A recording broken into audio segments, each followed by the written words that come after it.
Assalamualaikum warahmatullahi wabarakatuh. Kali ini kita akan belajar bagaimana cara pengisian SKP untuk dosen. Berikut adalah template SKP dosen yang telah disesuaikan berdasarkan kontrak kinerja dari pimpinan. Dalam hal ini adalah Dekan Fakultas Perikanan dan Ilmu Kelautan Universitas Brawijaya. Langkah pertama adalah pengisian identitas, yaitu identitas pegawai yang dinilai dan pejabat penilai kinerja. Lalu jangan lupa untuk men-save as file dengan nama file yang baru, juga periode pengisian. Dalam hal ini berdasarkan ketentuan yang baru, pelaporan SKP dilakukan 2 kali dalam setahun, yaitu periode Januari hingga Juni dan Juli sampai Desember. Langkah kedua adalah pengisian target.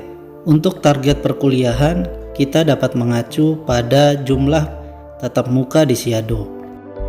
Lalu kita hitung hingga keluar total jumlah SKS pada setiap semester.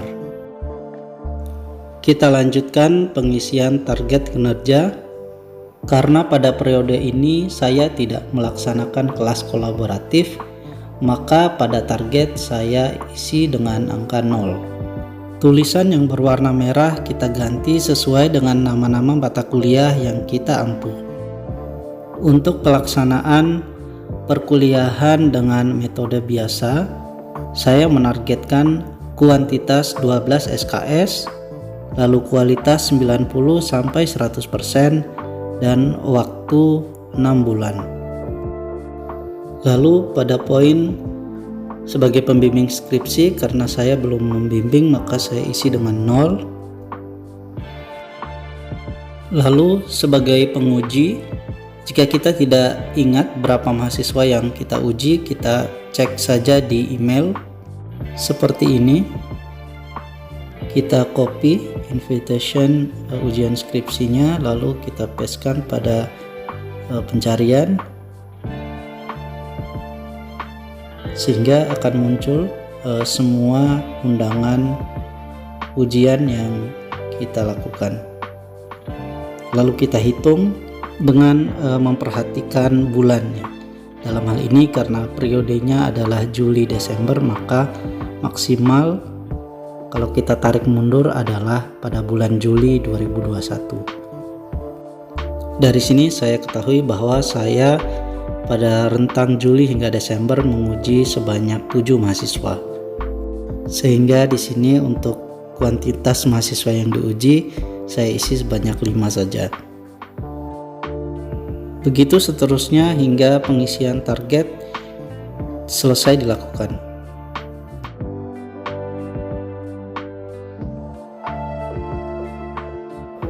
Tahap ketiga adalah penetapan SKP. Selanjutnya kita buka sheet kedua, yaitu penetapan SKP. Pada sheet penetapan SKP ini terhubung dengan rencana SKP.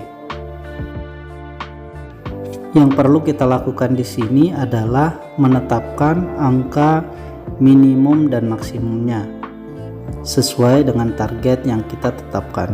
Misalnya di sini target kita 12 SKS, maka kita isi maksimum 12 dengan kualitas 90 hingga 100%. Jadi 90 di minimal, 100 di maksimal. Begitu juga untuk aspek waktu. Jika kita targetnya adalah 6 bulan, maka 6 diisi, angka 6 diisi pada kolom maksimumnya.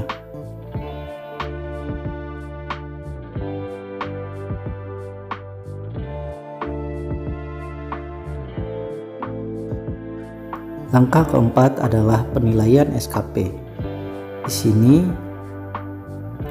kita mengisi realisasi dari SKP yang telah kita rencanakan, sehingga pimpinan ataupun pejabat yang menilai kinerja kita dapat memvalidasi realisasi yang kita input.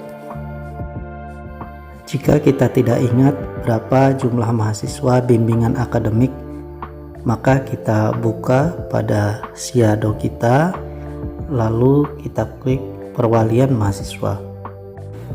Terdapat total 23 mahasiswa, namun karena angkatan 2021 belum melakukan konsultasi ataupun perwalian, maka kita batasi sampai angkatan 2020, yaitu sebanyak 13 orang.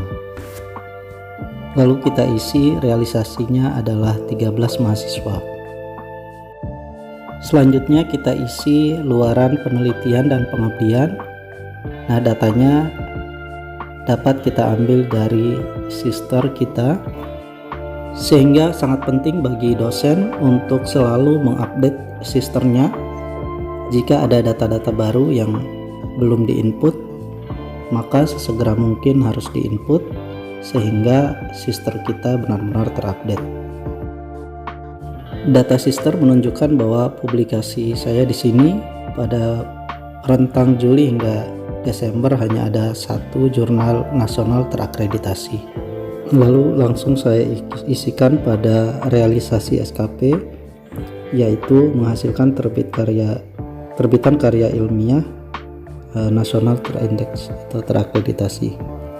Lalu pengabdian masyarakat, 1 kegiatan realisasinya. Kemudian paten ya atau HKI. Kemudian menjadi pembicara pada kegiatan skala lokal ya, wilayah maupun nasional dan internasional.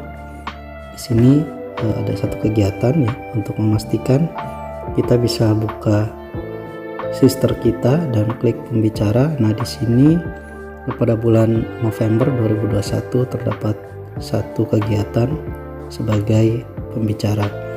Lalu kita inputkan. Selanjutnya adalah kegiatan penunjang. Kemudian jangan lupa juga untuk melengkapi lampiran JF yang menjadi bahan untuk pimpinan melakukan validasi terhadap kinerja dosen.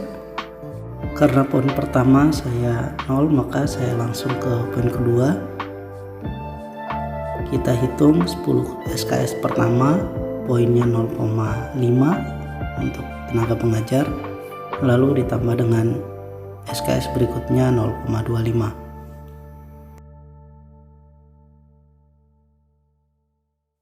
Lalu kita tambahkan link bukti dari arsip.ub.ac.id. Kemudian kita cari FPIK, lalu SK mengajar pada semester ganjil. Lalu kita pilih 2021-2022. Kemudian di sini sudah muncul SK mengajarnya. Kita copy linknya, lalu kita pastekan pada link bukti. Untuk yang tidak ada di arsip, maka kita bisa simpan pada Google Drive kita, lalu linknya kita pastekan pada lampiran JF tersebut. Kemudian kita teruskan dengan mengisi link untuk bimbingan akademik. Linknya kita cari lagi di arsip.ub.ac.id untuk dosen PA, lalu kita klik ya masing-masing angkatan.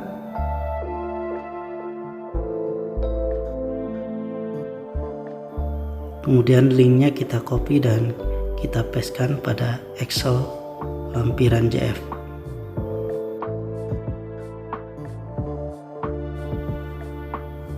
Karena bimbingan PA saya 2 angkatan ya, angkatan 2019 juga, maka saya ambil linknya juga, lalu saya copy dan pastekan lagi ke lampiran JF.